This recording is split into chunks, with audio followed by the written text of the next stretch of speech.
By Matt Dolloff, CBS Boston CBS. Colin Miller sleepwalked out of the gate with his new team in Vegas. He was held scoreless in his first 5 games and practically disappeared in the Golden Knights' 31 win over the Bruins on October 15.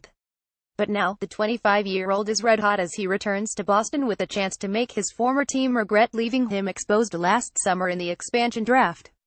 Miller has scored 8 points in his last 6 games, including 6 on the power play. He is second on the Golden Knights with 6 assists, and his 8 points are tied for the third most on the team, despite largely playing a third-pairing role with 18:02 of average ice time. The injury-plagued Bruins, who are 25th in the NHL with 30 goals scored, could certainly use offense anywhere they can get it right now. They're not getting it from any of their defensemen outside of Charlie McAvoy. 1 goal, 7 assists. Torrey Krug, who is supposed to be an offensive-minded blue liner and power play specialist, has tallied just 2 goals and an assist with a -9 rating in 9 games since returning from a broken jaw.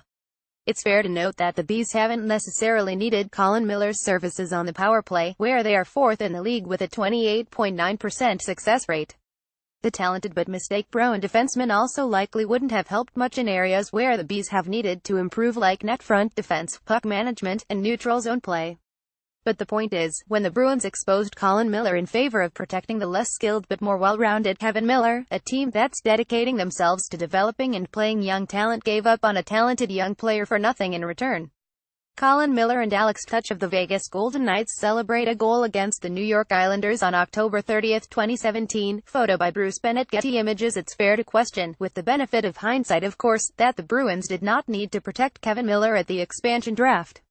The 29-year-old was arguably the Bruins' best all-around defenseman in their playoff series last season against the Senators, but it's hard to argue that he was on the Golden Knights' radar.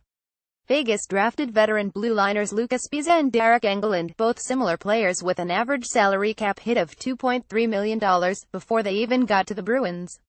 If Colin Miller were plopped back onto the Bruins roster today, he would be tied with McAvoy for the most points among Bruins defensemen. He'd be third on the entire team in points, although to be fair, Patrice Bergeron has scored 6 points in just 5 games.